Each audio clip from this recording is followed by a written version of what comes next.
News Radio 700 WLW. So, as the war rages on between Russia and Ukraine, and as Ukraine becomes the embattled country that it's been now for most of the past couple of months, we kind of brace ourselves back here as to whether or not what happens to our country, not necessarily in terms of an attack, although that's always a possibility, but how about a cyber attack? Because we know that we're vulnerable with our water system, our electrical system. We know that we're vulnerable to things regarding business. We saw that in full bloom a couple of summers ago. In fact, cyber attacks are happening right here at home. The Butler County Sheriff's Office was attacked this past week. Sheriff Richard K. Jones was on with Willie this week talking about it. What's going on, and how vulnerable are we, you, me, and everyone else, and companies as well? And how vulnerable are you from an insurance standpoint? Because just because you have one policy does not necessarily mean that you are completely covered. It is something that is real right now. And when it gets real to cybersecurity, we get real with our buddy Matt Malone, cybersecurity expert. He is with Vistrata. Now, we've talked about Vistrata before. It's a company that offers a holistic approach to cybersecurity. It's cybersecurity strategy, awareness, penetration study, controlled phishing tests, everything that goes on in cyberspace that could make life miserable for you. Standing by is a guy that's going to brighten things up. Here is Matt Malone. Matt, how are you on this glorious Saturday? Fantastic. Thanks for having me on. You sound a lot better than the last time you were on with me. We were fighting through that interview, man. You had something going on. I hope it wasn't COVID. Yeah. No, it was not COVID. It was probably allergies. But, you know, a virus is a virus, whether it's a computer or in a system. Yeah, so. I know that. Well, there you go. Maybe, maybe the next thing, and the great thing is you could have some sort of security for your immune system, right? We take a pill, and it's just like putting up an internet wall, firewall inside us. That'd be great. Vistrata's going to have to look into that. There you go. Be a great product. You and I talked the last time, and you seemed fairly certain that the United States government has had its antenna up on this for a while, understaffed and in need of good help. There's no question about it.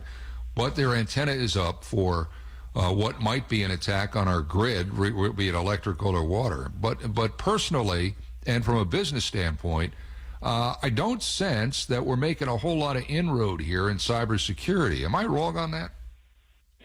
No, unfortunately, you're not. I mean, there's been quite a few attacks. We've been noticing here at Vistrata, we're noticing a huge uptick in just the amount of incident response and the amount of, kind of cyber threats that are coming into our customers.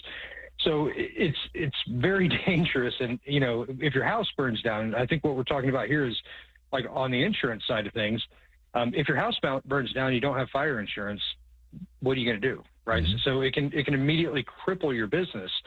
And the other thing we're seeing is insurance companies are starting to figure out this is costing them a lot of money. And that's a telltale sign in the industry that if the insurance companies are starting to back away from it, they're starting to figure out the calculations, right? They're starting to figure out, man, there's a lot of companies getting hit.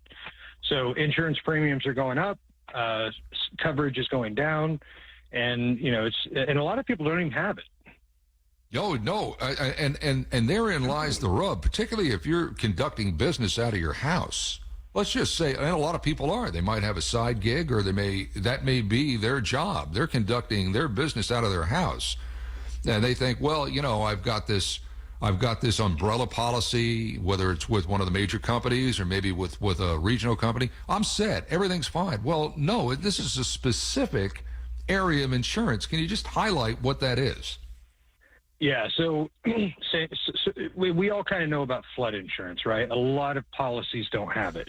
Mm-hmm. So, you know, because you're in a 100-year floodplain or a 1,000-year floodplain, but it's going to happen, right?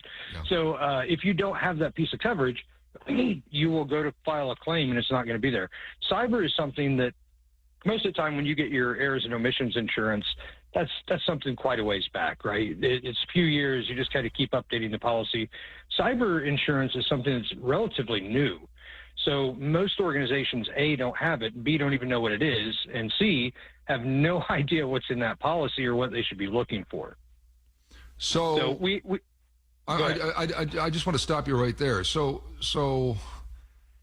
you're saying a lot of people don't have that, and the cost of it is skyrocketing right now.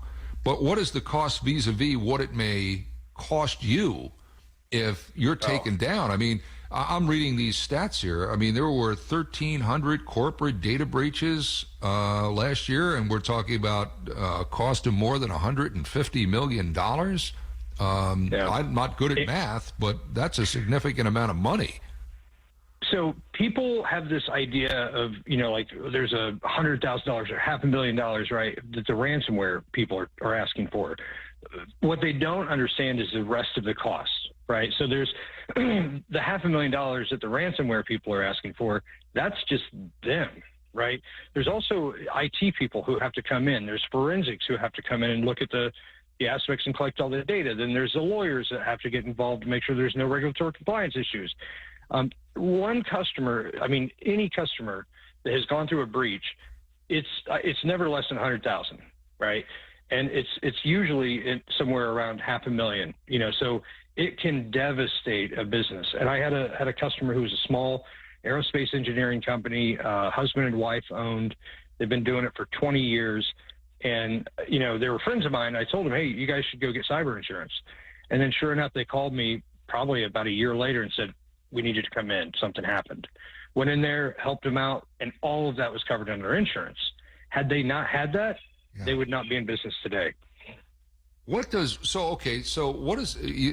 established that it's important and that it's skyrocketing, but what are we talking about? Is it based on the level of business you do from a volume or a dollar standpoint? I mean, how much could this cost?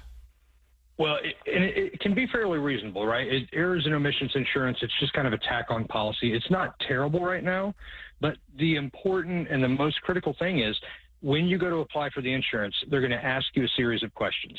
Have you done a risk assessment? Have you done a penetration test? When's the last time you updated your policies? And more importantly, there's services that they use that are pinging you constantly from the outside, just like an attacker would, and they're storing data. So as soon as you go to them, and if you lie to them, bad things are going to happen. A, the policy is not going to be in effect. B, if you do get a policy, it's going to be so astronomically high.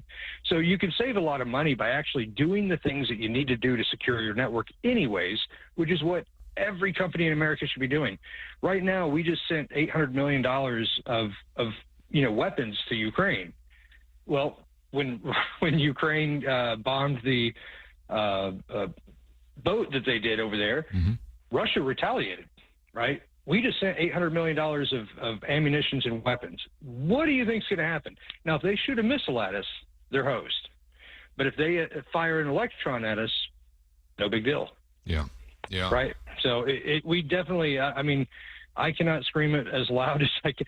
I think that's why I lost my voice last time, was screaming that everybody needs to get security. When you say everybody, though, is that me?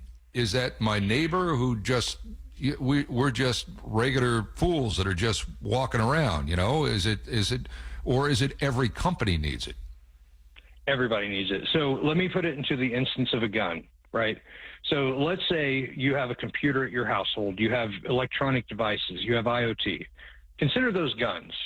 Those are weapons that the Russians or anybody else can come in, grab, and utilize for their own nefarious purposes.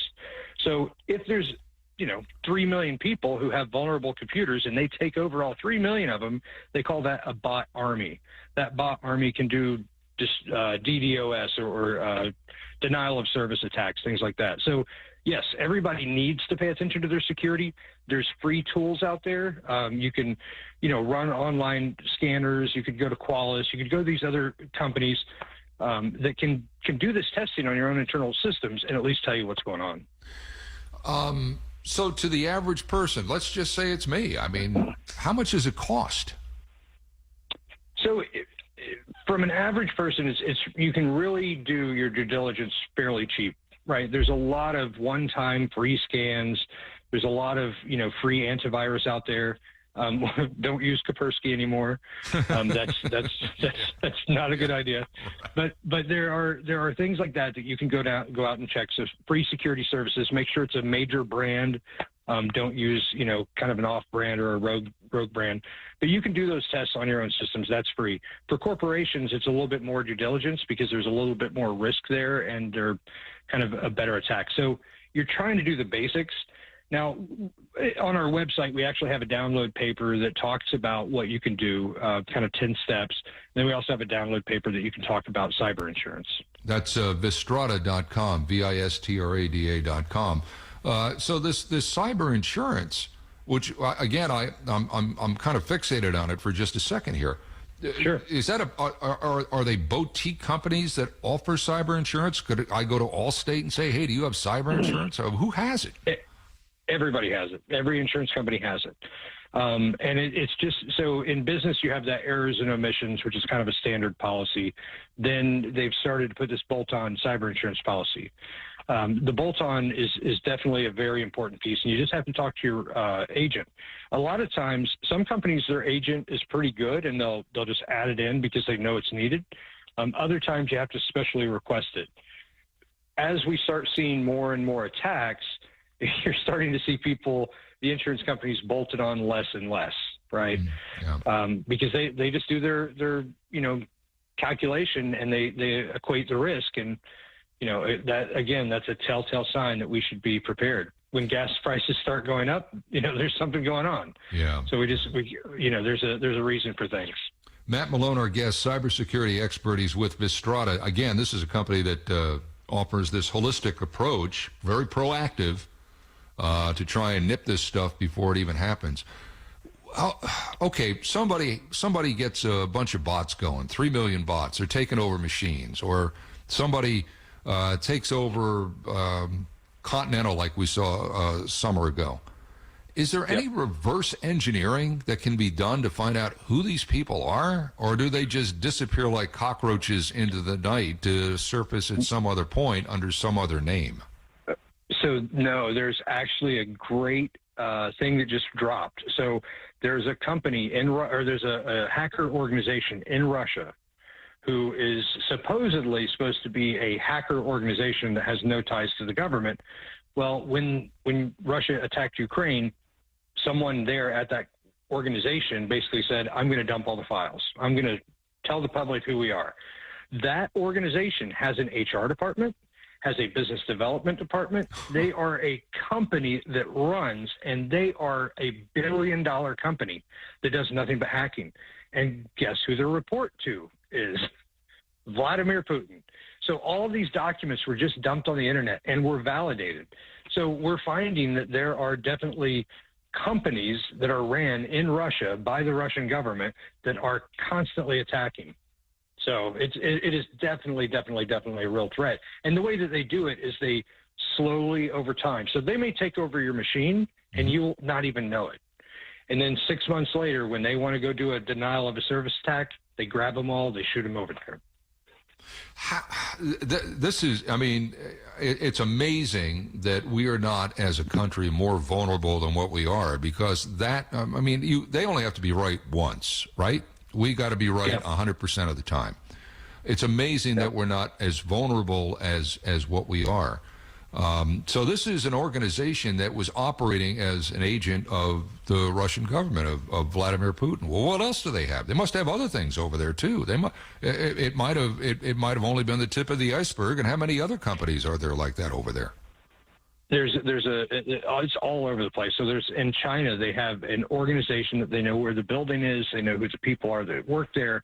And that organization is nothing but a red team, which means that they literally just go out and attack and build this security infrastructure. So for us, on a weapons system, Patriot missile system or whatever, we build it in advance of an attack.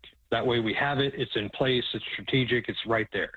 The same sort of thing is happening in electronic warfare, to where you basically but you're going across enemy lines, right? Mm-hmm. The internet is global. So you are attacking systems within America and attacking the systems in other countries that are just poised and ready, just in case an attack happens, they can retaliate. And I would not be shocked if we're not doing the same thing. Yeah. But we know for definite, because of what's been kind of publicly available, that these are the organizations that are attacking and doing these. And we're sitting over here making TikTok videos. That's right. On a Chinese platform. Right, yeah, on a Chinese platform, and everybody thinks it's wonderful. Hey, look at me, I can do a dance. Do you anticipate anything? Because it sounds, from a cyber attack standpoint, from any government, most likely Russia, maybe China, but most likely Russia, because this thing in Ukraine could take a real hard turn, particularly since the boat was sank, and we're hearing reports of possible a tactical nuclear weapon that Putin could use. Do you think we're on high alert for that here in this country still? And do you think that something like that is almost inevitable now as a result of what's going on, our deployment of arms to Ukraine and Russia's retaliation? Nobody wants, the reason that we're not boots on the ground in Ukraine is because Vladimir Putin has nukes and we don't want to provoke it, right? There was a long pause. We were sending some funding, right, but we weren't actually sending weapons. This does change the line, right? It changes the game. It definitely, I think, is something that we're going to see more and more attacks of. And, the telltale sign from Vladimir Putin is what happened to Ukraine before a soldier stepped foot or a tank rolled over. The first thing that the Russians did was they attacked the government websites, they attacked the banking systems, they attacked their cell phones. So, and they were even using the cell phones to do troop movements, to figure out where the troops were from the Ukrainian side. So all of these things are telltale signs of, before a shot is volleyed, right, it's easier to go attack and shut down critical infrastructure. If they shut down the Colonial Pipeline, if they shut down the food processing plants, they shut down the trucking system, like, what are we going to do? Go to war with them across the seas? We can't even get our gas, so it's problematic. No, the whole thing is just, it's defying logic, but I suppose if you study the real reasons why and who's in charge, maybe not. Matt, good stuff. I'm scared to death now. Vistrada.com, there's a 10-point checklist on there you can look at to keep yourself safe and at least do everything in your power to keep you from getting hacked. Matt, good stuff. Stay well. Enjoy the weekend. We appreciate your time. Always a pleasure. Thanks.